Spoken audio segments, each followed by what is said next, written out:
Hi guys, today we'll talk about how can you enable this sign or know how you can do that on your Wix app. So you just follow these ways, then it's going to work with you.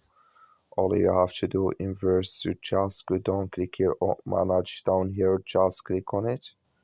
So then it's going to take you to this list. It's going to show for you like this.